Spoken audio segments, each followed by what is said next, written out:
Pessoal, boa tarde. Boa tarde, tudo bem? Começamos mais um Fale Blogueiro. Eu vou dar um tempinho para as pessoas chegarem. Aê, começou a entrar gente, isso. Estamos começando mais um Fale Blogueiro. Nessa sexta-feira eu tenho o prazer de receber Reinaldo José Lopes, um dos principais jornalistas de ciência do Brasil. Opa, prazer é meu. Ele é especialista em assuntos tão diversos como história da religião, evolução do homem e Senhor dos Anéis. Isso. Mestrado e doutorado sobre o Senhor dos Anéis. Exatamente, mas não vamos falar de Senhor dos Anéis hoje. Hoje não. O programa, a gente vai discutir, o Reinaldo lançou recentemente o livro 1499, O Brasil Antes de Cabral, vou até mostrar aqui para vocês. Ele tenta traçar um novo panorama e o que tem de mais recente nas pesquisas sobre a chegada do homem à América. Isso. E todo esse processo de evolução, né, o desenvolvimento das civilizações, acho que dá pra falar em civilizações brasileiras antes dos europeus chegarem aqui, né? Legal. Então, pessoal, para quem chegou agora, é o Fale Blogueiro com o Reinaldo José Lopes, do blog Darwin Deus.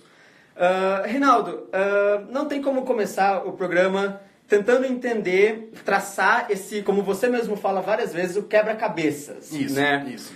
Vamos entender então. O Homo sapiens surgiu há aproximadamente quantos anos? Que a gente bom, somos todos africanos, né? A nossa espécie humana moderna surgiu na África. Onde na África não está muito claro ainda, mas certamente na África. E aí as datas estão ficando mais dinâmicas ultimamente, né? O pessoal costumava falar em 200 mil anos. O fóssil mais antigo era da Etiópia, com essa idade.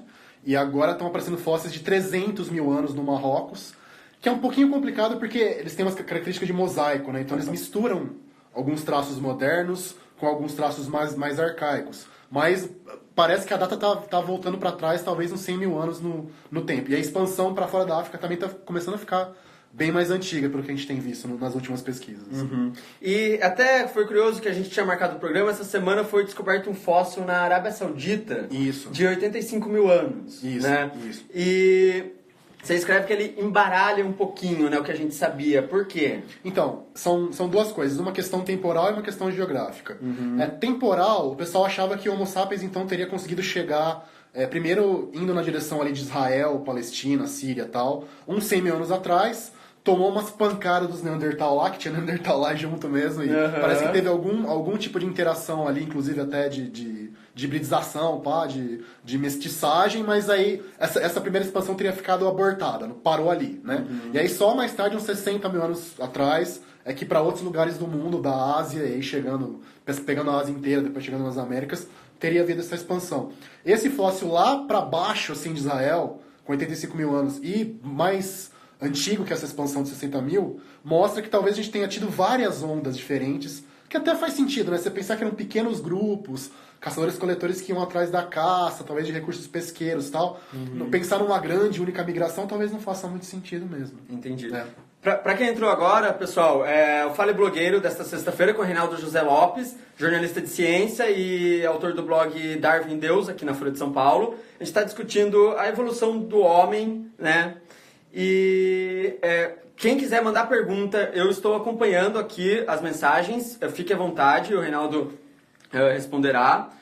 Aqui, ó, junto com os fósseis, dá para encontrar mais algum tipo de artefato? Pergunta o Washington. Muitos. Isso talvez é mais comum você ter sítio arqueológico com os artefatos do que com os fósseis, por ser material orgânico, né? Às vezes acaba degradando e tal. Agora, o que mais tem realmente é a lasquinha de pedra, é caco de pedra, e nessa fase do Homo sapiens já, digamos, plenamente moderno, aí você começa a ver outras coisas de artefato feito também com osso, às vezes com madeira marfim, que o pessoal usava muito, né?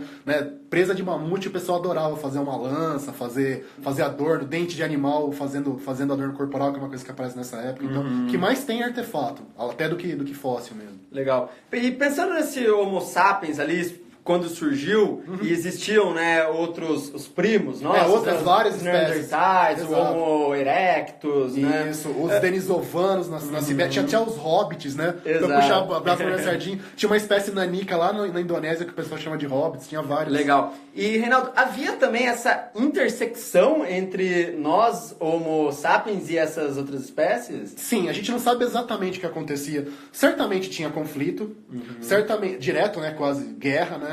Guerra é uma coisa universal em humanos e até em chimpanzés.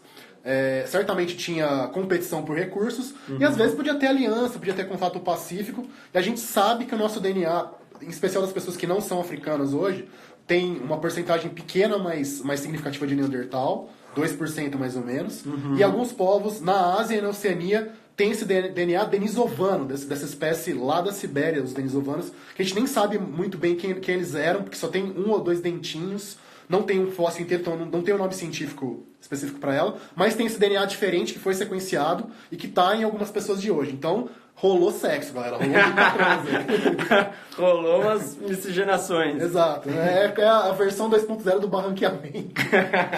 Sei lá. E legal.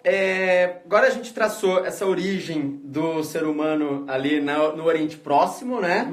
Vamos falar da América, que é o tema do seu livro, né? Mais o Brasil, mas como você fala, não dá pra falar em Brasil, não, né? Dá pra falar em América do Sul, vai. Brasil é uma construção, né? No fundo é uma construção do século XIX, a gente foi parar pra Exatamente. pensar. Mas vamos traçar ali. Nas aulas, todos os seguidores ali, com certeza, se prestaram atenção minimamente nas aulas, ouviram falar do Estreito de Bering. Isso. Né?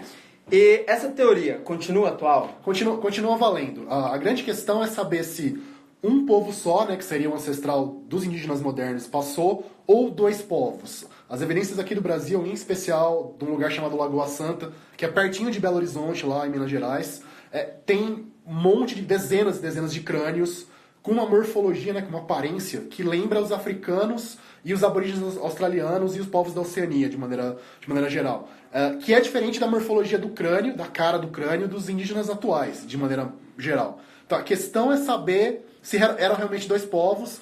Tem evidências fortes de que talvez fossem. Apareceu até recentemente evidências genéticas de que teria essa diferença, essa pequena contribuição de um grupo aparentado aos australianos aborígenes, melanésios e tal, no povo, mas é uma coisa que está sendo estudada. É o trabalho do Walter Neves, da USP, que é bem importante, é meio que um marco. E é o povo da Luzia, né, que é bem conhecida, a nossa mais antiga brasileira e mais antiga americana, na verdade, de todas as Américas. Legal. Para quem entrou agora, pessoal, obrigado pela audiência, eu estou acompanhando as perguntas. Para quem perguntou qual a notícia, é o programa Fale Blogueiro, dessa sexta-feira. Estamos recebendo o Reinaldo José Lopes. Ele é jornalista científico, um dos mais importantes do Brasil, e autor do livro 1499, O Brasil Antes de Cabral, que conta a história da chegada do homem aqui no nosso continente. Reinaldo, você falou de Lagoa Santa, mas o sítio arqueológico mais antigo das Américas é o Monte Verde, no Chile. Exatamente, certo? Que é deve dar uns 2.000 anos antes que os dados mais antigos de Lagoa Santa. Isso. E lá o que tem de diferente? Então, além da idade, isso é uma coisa surpreendente, porque é difícil imaginar que tenha sido uma coisa através do Pacífico, tipo uma mega viagem de canoa lá da Ásia pelo Pacífico até chegar no Chile. Esse pessoal deve ter vindo lá de cima. Mas realmente, engraçado se você ter esse sítio mais antigo lá no sul do continente, extremo sul, quase na Patagônia, e não no norte. E lá você não tem restos humanos, de novo, você não tem esqueletos, mas o que você tem são muitos artefatos. Você tem muitas evidências de uso tanto de vegetais quanto de animais. Eles caçavam mastodonte, que é tipo um parente primitivo dos elefantes. E é um dado que talvez indique uma rota dessa descida, né, lá do norte até o sul do continente, pelo Pacífico, de barco. Talvez o pessoal fosse utilizando os recursos costeiros de toda a costa do Pacífico até chegar lá embaixo. É bom ressaltar que não foi uma travessia do oceano igual dos portugueses e dos espanhóis. Não é transoceânico, é uma coisa mais pulando de pedacinho em pedacinho da costa, talvez. Mas a gente tem muitos povos também que chegaram em umas ilhas bem, bem distantes. Sim, isso, os polinésios é um negócio absurdo. Mas eles já tinham uma tecnologia, embora simples, bem adequada para navegação de grandes distâncias, que pelo que a gente sabe, os povos mais antigos não tinham. Tinham só umas canoinhas um pouco mais básicas. Legal. Estamos aqui com o Reinaldo José Lopes no programa Fale Blogueiro. Ele é autor do blog Darwin Deus, na Folha de São Paulo. E estamos conversando sobre a evolução do homem, a chegada do homem na América. No seu livro, Reinaldo, 1499, você né, você fala de vários assuntos, você divide bem, né, o homem aqui no que hoje é o território do Brasil. Isso. E um dos mais interessantes, eu acho que você também concorda comigo, que são os sambaquis. Isso, né? é muito legal, eu acho muito legal, de fato. Se você quiser explicar para as pessoas o que são sambaquis e o que foi encontrado e o que eles significam. Tá, bem resumidamente. Aliás, pessoal, desculpa o nariz entupido, eu tô meio gripado, tá, talvez minha voz esteja ideal. Os sambaquis são... As pessoas costumavam achar que era só um lixão, né? Você tinha o pessoal que habitava, eram caçadores-coletores, né? Não plantavam ainda, habitavam a costa brasileira, em especial a região sudeste e sul, então é bem importante no Rio de Janeiro e também em Santa Catarina, que o pessoal só comia um monte de marisco, né, um monte de molusco, jogava as conchas e ia acumulando tudo no mesmo lugar, no chão, até formar um monte. O que os caras estão vendo hoje é que não, essas coisas eram construídas ao longo, talvez, de gerações. Até então, esse acúmulo, ele era cuidadosamente projetado para formar túmulos, talvez túmulos de indivíduos de uma certa elite, tá? Com rituais ali que incluíam você colocar peças de arte junto com essas pessoas, pintura corporal, também refeições, como se você desse oferendas para os mortos mesmo, tal, e formavam marcadores de posição territorial, tipo, para mostrar, eu construí esse morrão, e tem sambaqui muito grande. 50 metros? Exato, tem coisa de 50 metros em Santa Catarina. É um negócio assim, animal. Pra dizer, ó, esse pedaço de território aqui é meu, os meus ancestrais estão enterrados aqui, e a gente manda nesse pedaço. Então, a comparação é um pouco forçada, mas sei lá, tem uma certa lógica que lembra das pirâmides, por exemplo. Talvez. É isso, sambaqui é basicamente isso. Legal. E acho que outro assunto muito... pessoal, para quem entrou agora, estamos com o Reinaldo José Lopes, jornalista de ciência, autor do livro 1499. E estamos conversando sobre a chegada do homem à América, o território que hoje é a América. Reinaldo, e uma importância dessa nossa ocupação, né? Foram as terras pretas também, Isso, né? isso. Queria que você contasse para os seguidores qual é a importância, porque muito se fala, principalmente na Amazônia, que é um solo pobre, mas existem alguns pedaços com essas terras pretas que permitiram a transformação do homem de nômade para sedentário, né? Queria que você falasse o que a gente tem nisso. Tá, é bem interessante e um pouco misterioso. A gente não sabe com certeza como elas surgiram 100%, mas o que parece é o seguinte, a área, assim, como a Amazônia é muito grande, a área absoluta, a área relativa em relação ao total da Amazônia é pequena, mas a área absoluta é grande, depende de como você faz a conta, juntando tudo ao tamanho de Pernambuco inteiro, assim. E é um tipo de solo no qual, por ação humana, talvez por queima controlada de restos vegetais e animais, até pelo uso de dejetos humanos, o pessoal viu que tem umas assinaturas químicas que parecem um pouco de cocô humano.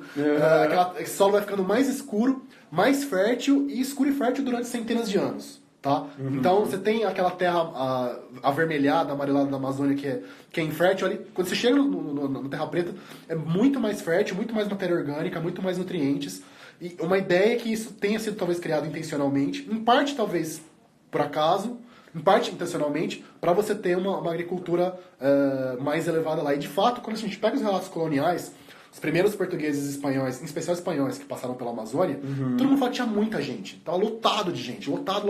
Os caras passavam por aldeias que era tipo 50 quilômetros de rio, cabana, não acabavam, sabe? Então, uma ideia é que esse tipo de solo que tenha conseguido sustentar esse montão de gente e sociedades complexas, até chefes poderosos, tal, até com exércitos, com criação de tartaruga em viveiro, umas coisas meio mirabolantes por lá mesmo. Muito legal, muito legal. Pessoal, estamos com o Reinaldo José Lopes, jornalista de ciência, comentando a chegada do homem à América e a evolução. Reinaldo, não tem como a gente pensar nesse assunto de evolução do homem, dispersão, e não tentar entender o que é o teste do carbono 14, que a gente já ouviu na escola também, muito, mas ele continua atual. Continua, né? claro. E também, se não controverso, mas ele não dá uma precisão que a gente gostaria, né? Depende um pouco, ele tem limite, né? A gente só consegue datar pelo carbono 14, primeiro tem que ser matéria orgânica, né? Então tem que ser coisa que esteve viva algum dia. Então, ou é madeira, ou é osso, ou é dente. Às vezes a gente dá sorte, tem pedaço de tecido, ou de couro, esse tipo de coisa. Então tem que ser orgânico primeiro. Segundo, até 60 mil anos, mais ou menos, você consegue datar com esse método. Depois disso, você tem que pegar outros métodos que também são úteis, dá para datar coisa muito mais antiga. A gente consegue datar coisas da origem da Terra com bilhões de anos. Tá? Mas carbono 14, não. E ele depende um pouquinho também das variações da radiação lá do sistema solar e do resto da galáxia, porque o carbono 14 é criado na hora que bate uma radiação lá da casa do chapéu do espaço, num átomo de carbono aqui, e cria ele, e aí ele começa a perder devagarzinho partículas radioativas, e com isso você consegue estimar para essa taxa de perda de partículas radioativas, você sabe quanto tempo passou, é assim que você data. Então, como isso varia com o tempo um pouco, dependendo das condições do Sol e da galáxia, tem uma variaçãozinha, mas no geral, sei lá, a margem de erro pra gente seria meio inaceitável num contexto atual, sei lá, 30 anos, 40 anos, 100 anos, pra gente é muito. Mas quando a gente tá falando de 20 mil, 30 mil anos, uma margem de erro de 100, 200 anos, tá ok. É aceitável, né? É aceitável, exato. Legal. Pessoal, quem quiser mandar perguntas, fique à vontade, eu estou de olho nos comentários. Tem o pessoal do Rio Grande do Norte e de Salto mandando um alô pra gente. Olá, Potiguares, como vão? Estamos... Reinaldo, acho que outra coisa muito importante pra gente entender como se deu essa dispersão é a mudança de eras, né? Tá. Do Pleistoceno pro Holoceno, tá, pra gente traduzir o final da Era do Gelo. Isso, né? Isso. O que isso afetou a nossa ocupação? A coisa mais impactante, de longe, disparado, assim, é que até... Isso é muito louco, se a gente parar pra pensar em Brasília, ou a minha região do interior de São Paulo, enfim, todo o interiorzão do Brasil, que hoje tem cerrado, é vegetação mais aberta, ou mesmo um pouco da Amazônia, estava lotado de animais que parecem os da África de hoje. Então, você tinha cavalo selvagem, você tinha lhama selvagem brasileira, você tinha preguiças gigantes, bicho preguiça só que de terra, não de árvore, do tamanho de um elefante africano. Uhum. Você tinha urso no Brasil, as coisas muito loucas. Aparentemente, a gente não sabe muito bem o que aconteceu, tá? Uhum. Talvez tenha tido um papel do clima, talvez tenha tido um papel da ação humana, mas o fato é que uns 10 mil anos atrás, mais ou menos, esses bichos desaparecem todos, tá? Então, esses bichos que eram os grandes mamíferos, os bichos que os nossos indígenas poderiam ter domesticado, eles não tinham mais matéria-prima para isso, tá? Por isso que teve uma certa demora, uma dificuldade maior para você criar sociedades complexas aqui, embora elas tenham aparecido, do que na Europa e na Ásia, porque não tinha bicho para domesticar. E sem animal doméstico de grande porte, cara, é muito difícil. Você não tem cavalo para puxar arado, não tem boi para puxar arado, não tem esterco, não tem carne fácil, que se você quiser carne você tem que caçar, e por aí vai. Então isso fez uma diferença brutal entre as sociedades das Américas como um todo, inclusive do Brasil, e da Europa e da Ásia. Isso é realmente o que separou mais, assim. Legal. E é uma coisa que acontece justamente nessa divisa aí. O nosso seguidor André Motti, obrigado pela pergunta, André. Ele pergunta, fugindo um pouquinho do tema do livro em específico, ele perguntou qual a sua opinião, se você já leu o livro Sapiens, imagino que já. Qual a sua opinião sobre o livro Sapiens? Então, vou criar polêmica aqui agora. Porque assim, eu já tinha lido muita coisa sobre a evolução humana antes do Sapiens. Então eu acho o Sapiens bom. Como resumo para quem conhece pouco sobre o tema, é fantástico. Só que, ele não é muito inovador. Várias pessoas já fizeram coisas parecidas, até melhores do que ele antes. E 2, eu acho que ele força um pouco a barra em alguns aspectos, meio que dá uma visão psicológica da evolução humana que eu acho que é meio forçada. E na parte de futurologia, eu acho que ele chuta demais o balde também. Eu achei um livro ok, um livro bom, mas eu não sou um grande fã do Harari, não. Eu preciso ler o Homo Deus. Exato, né? Mas como eu não gostei da parte de futurologia, eu acho que eu não vou gostar do Homo Deus também. Que é só futurologia, né? Só o futuro, exato. O J. Mello, obrigado pela pergunta, J. Mello. Ele pergunta, você já comentou, mas acho que é legal, às vezes, quem não pegou, ele quer saber dos principais animais que existiam aqui. Você pode falar de novo quais eram e como eram? Vamos lá. Então, a diversidade era imensa. Hoje a gente tem, se não me engano, acho que 2 ou 3 gêneros, né, grupos de animais com 50 quilos ou mais no Brasil, que é anta, onça pintada, talvez a queixada, uma das espécies de porco selvagem. Antes tinha 40 espécies diferentes. Então cavalo selvagem, lhama brasileira, que tinha até no Nordeste, né? E você pensa na lhama lá dos Andes. Você pensa só lá, né? Exato, mas estava cheio de lhama no Nordeste. Você tinha urso, você tinha várias espécies de preguiças gigantes, você tinha um macaco gigante, quase o tamanho de um chimpanzé. Agora me fugiu o nome, eu já soube esse nome de cabeça, mas tudo bem. Uhum. Você tinha dente de sabre, que não é tigre, isso é uma coisa importante, pessoal. Nunca chamem um dente de sabre de tigre, ele não era felino, era outro grupo de bicho, perto dos felinos, mas não era felino, então não era um tigre, era só dente de sabre. E é isso. É isso.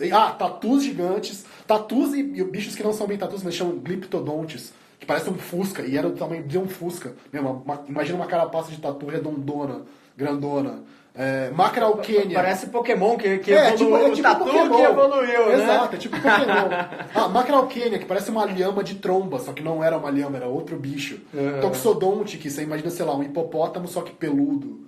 Enfim, por baixo é isso, tem muito mais coisa. Legal, legal. O Vitório, ele pergunta, a gente já comentou sobre isso, Vitório, eu acho que você não estava na transmissão. Ele pergunta se o Estreito de Bering continua sendo a teoria mais aceita, né? Sim. Se você puder resumir novamente, já que ele perguntou. Sim, continua pelo seguinte, pelo menos no caso dos indígenas atuais, até do ponto de vista da genética, eles são muito, muito próximos dos povos da Sibéria atual, as tribos aborígenes da Sibéria. Então, por esse lado, fica bem plausível realmente a questão do Estreito de Bering, então povos siberianos atravessando, chegando no Alasca e tal. A questão só é o povo da Luzia, né, do lado do interior de Minas Gerais, e de outros lugares da América também, que tem essa cara mais africana e aborígene australiana, da Oceania, tal, que talvez seja um povo anterior a esse, que veio, mas também para o Estreito de Bering, não atravessando o Pacífico, não da Austrália, isso é bem importante, mas também teria vindo da Ásia. Seria a versão, digamos, a versão africana humana 1.0 seria esse pessoal. Aí depois é que evoluiu a característica siberiana, asiática,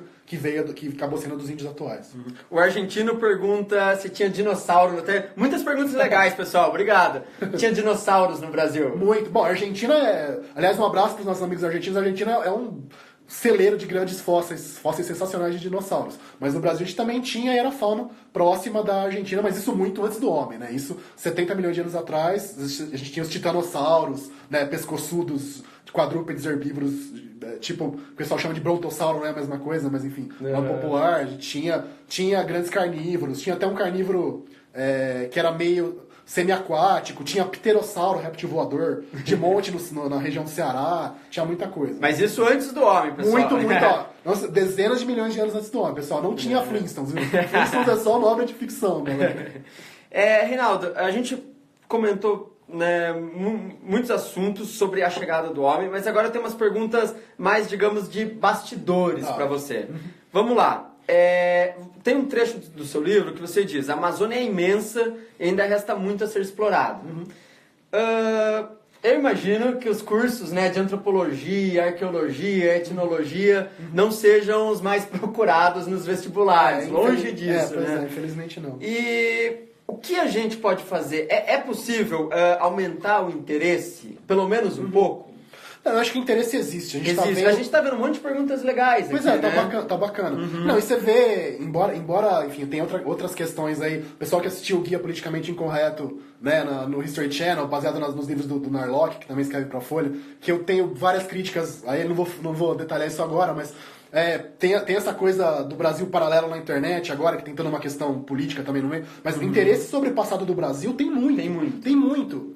Acho que falta material para oferecer para as pessoas. Agora, fazendo um merchan para você. Exato, bom, tem meu livro, pessoal. O livro do Reinaldo. Eu tenho 2 filhos para criar, galera. Vamos lá, ajuda aí com o livro. O livro do Reinaldo teve um bom número de vendas, né? Em menos de um semestre vendeu 12 mil. Para um livro no Brasil. Ficção, né? Tá ótimo. Então isso, o interesse tem. E agora, tem. como a gente transformar nisso para aumentar o número de pesquisadores? Então, com essa crise vai tá difícil, mas acho que a gente tem que pensar que, para essas questões de ciência básica, né, para entender o nosso passado, entender como o universo funciona, tal, quem tem que bancar, no mundo inteiro quem banca isso é o governo, não tem jeito. Tá? Então, obviamente, a gente tem que pressionar o governo para que dê valor ao conhecimento científico básico. Agora, outra coisa importante, regulatória até, fiquem espertos, pessoal, tem muito legislador por aí, lá no Congresso, querendo diminuir as exigências de estudo de impacto ambiental para fazer grandes obras no Brasil. Quer agilizar as empresas. Tudo bem, a gente entende que a economia tem que andar, tem que ter empreendedorismo, mas se você joga isso toque de caixa, você não só detona o ambiente, como você detona o passado. Uma das exigências que tem hoje é você fazer o salvamento arqueológico, ou seja, você primeiro vê se tem coisas importantes do ponto de vista arqueológico no lugar antes de fazer a obra. O pessoal tá louco pra tirar isso aí. Pessoal, pressionem em quem você votou, se é que alguém ainda lembra em quem votou. Ou em quem vai votar agora. Exato, quem vai votar agora, pra não virar putaria, pelo amor de Deus, né? E é interessante você falar isso, que acho que não sei se foi em Santo Antônio, na usina de Santo Antônio ou na de Giral, teve que fazer um trabalho arqueológico às pressas, né? Eu estive em Santo Antônio quando eu estava fazendo. Inclusive, de Santo Antônio, do lugar onde virou a usina hoje, veio o registro mais antigo de terra preta da Amazônia, 8.000 anos. Imagina se tivesse perdido isso. Ia pro saco, ninguém ia nunca saber disso. E é um dado importante que a gente não ia ter. Então... Legal. A Ana Cristina perguntou o nome do livro do autor, eu vou repetir para vocês. É o Reinaldo José Lopes, que é o convidado aqui, e o livro é 1499, O Brasil Antes de Cabral. Tá à venda nas livrarias, acho que nas livrarias online também. Tá fácil de achar. Tá um monte de promoção, tá pela metade do preço, num monte de lugar, vai ser fácil. Né? Agora, um outro ponto é sobre os estudos de gente de fora, né? Que no mundo desenvolvido, essa área de estudos é um pouquinho, né, mais bem trabalhada. Bem mais. E aí, Reinaldo, como incentivar estudiosos de fora? É uma coisa que acontece no Brasil desde a época de Dom Pedro. Sim, né? claro. Mas como aumentar e dar condições de trabalho para eles? Uma coisa que é fato é que é muito burocrático hoje para o cientista brasileiro fazer parcerias com o exterior. Para você mandar amostras, por exemplo, de algum laboratório ou receber de fora, às vezes fica preso meses na vigilância sanitária. Isso não só para arqueologia, mas para quem é biólogo, para quem é farmacêutico, para várias áreas. Então, acho que outra coisa importante é a gente criar mecanismos para desburocratizar a ciência brasileira de maneira geral. Isso é bem importante. Isso é um pouquinho menos paranoico. Lógico que biopirataria é uma coisa importante, mas não seria um problema tão sério se a gente soubesse explorar melhor, inclusive economicamente, a nossa biodiversidade. A gente ficar aí plantando soja, criando boi só, tem um monte de coisa importante que a gente poderia transformar em tecnologia sem destruir e a gente não consegue. Então, vamos desburocratizar e aproveitar melhor nosso potencial, eu acho. Tem até um ponto que talvez seja um pouco de paradoxo na hora que você falou das novos investimentos e tal, que é importante ter essa preservação, mas ao mesmo tempo muitas coisas foram descobertas por causa de obras, de obra. Então a questão é trabalhar. Saber equilibrar, saber... A gente é muito bagunçado, né? A gente não consegue pensar de maneira ordenada, tipo, vamos fazer a coisa planejada. Tipo, não, vai fazendo, vai detonando. Não é não explorar, não é não usar, não é pra ficar todo mundo pobre, pelado no mato eternamente. Sim. Mas usar com cabeça, né? Usar com sabedoria. Legal. Pessoal, para quem entrou agora, estamos com o Reinaldo José Lopes, jornalista de ciência e autor do blog Darwin e Deus na Folha de São Paulo e do livro 1499, O Brasil Antes de Cabral. Reinaldo, acho que uma coisa que me interessa muito é saber como se dá o contato entre pesquisadores e índios, né? Então, arqueólogos e etnólogos que chegam... principalmente para os índios de hoje, né, que a gente pode documentar isso, como é feito esse contato tem aquelas tribos que nunca tiveram contatos com humanos, mas elas são cruciais para a gente entender né, o passado. Como é feito essa aproximação? Tem várias abordagens diferentes, né? Uma coisa interessante que tem acontecido hoje, por exemplo, lá no Xingu, no Alto Xingu, é que, embora tenha mudado muito em relação à pré-história, né? O pessoal calcula que as aldeias, antes da chegada dos portugueses, eram 10 vezes maiores lá, né? Mas é um grupo que ficou um pouquinho mais protegido, então eles guardam muita memória oral de como era séculos atrás, antes dos europeus. Então esse conhecimento dos caras, inclusive de localização, onde eram antigos santuários, onde eram antigas aldeias, ajudou o pessoal. Tem o pessoal, o Michael Heckenberger, que é o cara da Universidade da Flórida, e o Carlos Fausto, que é do Museu Nacional do Rio, aqui no Brasil.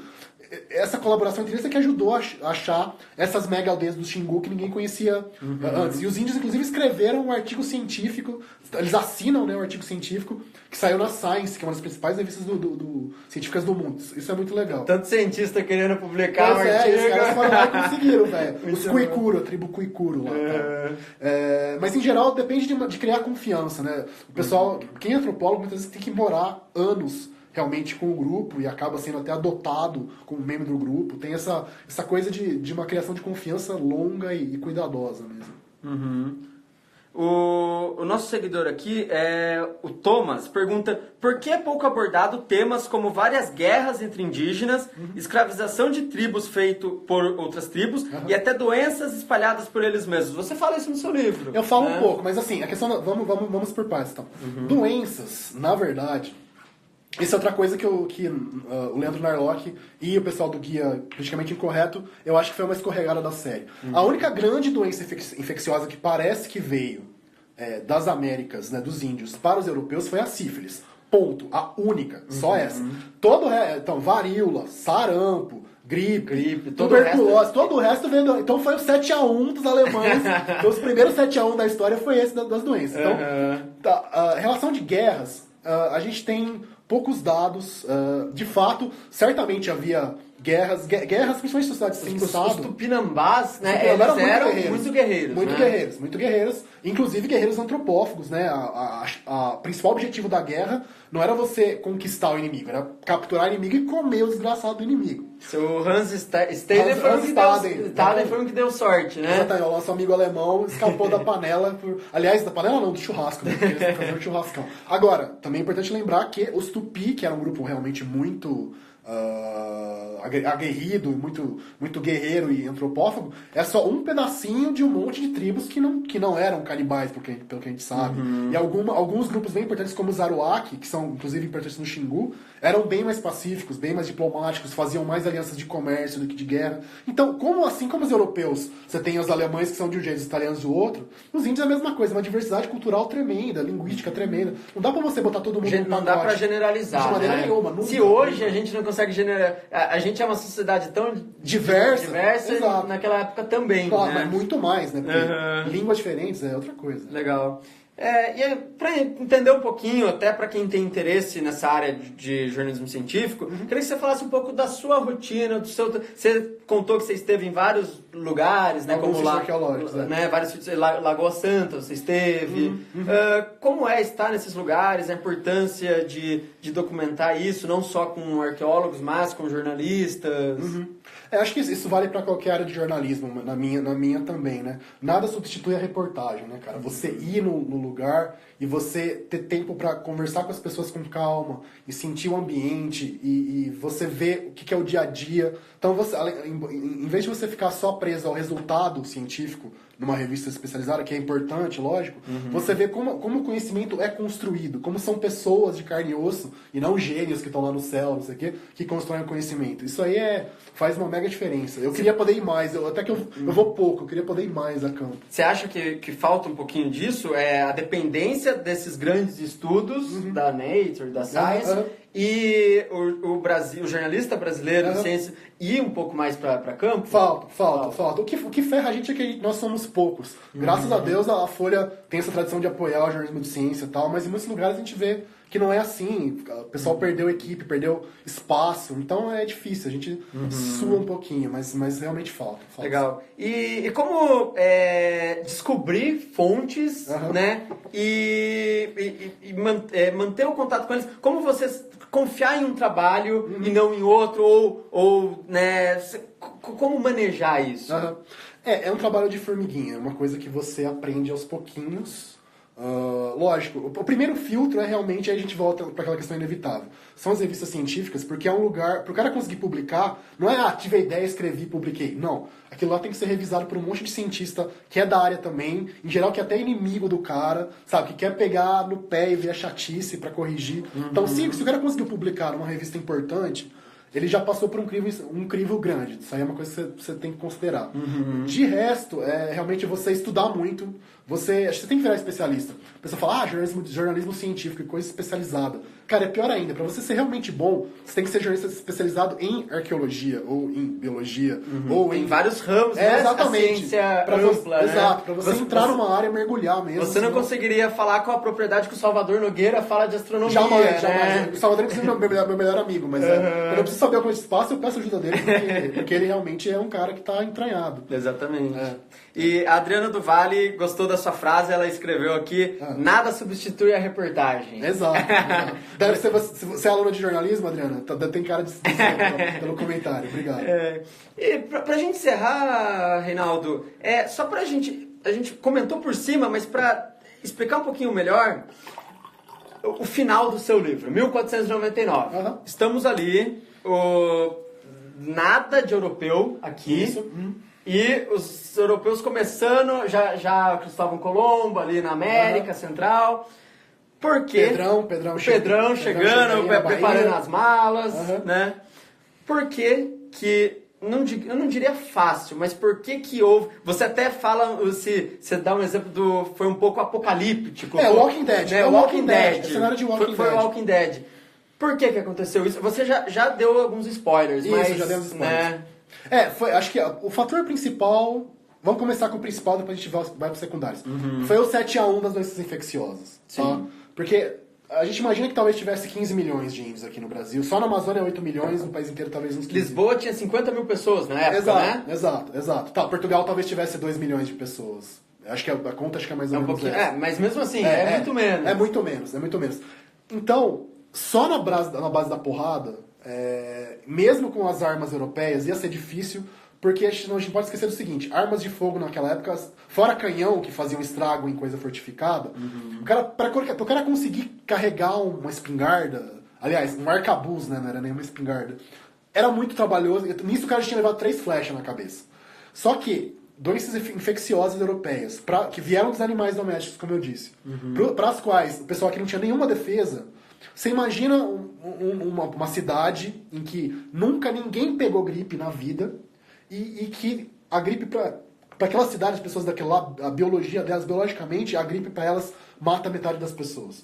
Você imagina o que é fazer numa cidade, em uma semana ou 2, metade dos habitantes morrerem de uma vez. Isso morre pai, morre mãe, criança pequena fica sem pai, sem mãe, não tem mais carteiro, não tem mais lixeiro. Então é isso, essa porrada inicial, que inclusive não dependia do contato direto. Então, tudo bem, inicialmente foi com o pessoal do litoral, né? Que os portugueses chegaram no litoral e passaram para os índios do litoral. Sim. Só que os índios do litoral tinham contato comercial com os índios mais do interior. Então tinha um telefone sem fio de doença. Então o índio lá no Xingu, que nunca tinha visto um português, podia morrer de varíola. Então, o índio lá na Amazônia. Tal. Tanto que metade do século XVI, o pessoal chega na Amazônia e tá cheio de índio. Chega no começo do século XVIII, cadê? Só umas adoiazinhas e tal, não sei o quê. Então, a palavra é dizimar. É dizimar. Mesmo, né? Então, por isso que eu falo Walking Dead. É uma civilização que perdeu totalmente as suas bases. Isso que é. E lógico, aí a gente tem os fatores. As armas, não as armas de fogo, as armas de aço dos portugueses fazem muita diferença, que não tinha metal aqui, né? Nem nos Andes, nem no México, nem nos lugares mais avançados das Américas tinha metal para fazer arma, né? E organização do Estado, que tinha nos Andes, tinha no México, aqui não tinha. Então um Estado, como o Estado português, né? Centralizado, com um rei, com burocracia. Então o cara podia destruir um navio, os índios comeram essa expedição aqui, tudo bem, a gente manda outra. Né? Não tinha nada comparável os grupos indígenas. Isso também fez muita diferença. Legal. Pessoal, chegamos ao fim desse Fale Blogueiro. Foram muitas perguntas. Deixa eu ver se tem alguma pergunta aqui final. Eu também sou historiador. Tchau, gente. Pessoal, obrigado mesmo para todo mundo que acompanhou. Estivemos com o Reinaldo José Lopes, um dos principais jornalistas de ciência do Brasil. Ele trabalhou na Folha aqui presencialmente por muito tempo e hoje escreve, né? De casa para fora, home office. Home office, tem esse privilégio. E ele é autor do livro 1499, que eu vou fazer o spoiler aqui, vocês conseguem ver. Ó, tá bonitinho, hein? Se o pessoal quiser me seguir no Instagram, é Reinaldo José Lopes, tudo junto o perfil. Podem seguir à vontade. Arroba Reinaldo José Lopes. O blog na Folha é o Darwin em Deus. Então você joga no Google, Darwin em Deus, Folha, que vai ser o primeiro resultado. Vai aparecer. Né? E no livro o Reinaldo comenta a chegada do homem, a chegada e evolução do homem aqui no continente da América. E, Reinaldo, eu queria só agradecer a sua presença. Obrigado se você tiver alguma consideração final. Só avisar rapidinho que tem mais 2 ou 3 livros vindo por aí esse ano, então fiquem ligados. Tem mais coisa legal vindo por aí de livro. Sucesso pra você, Reinaldo. Valeu, cara. Obrigado. Obrigado, pessoal. Tchau, gente.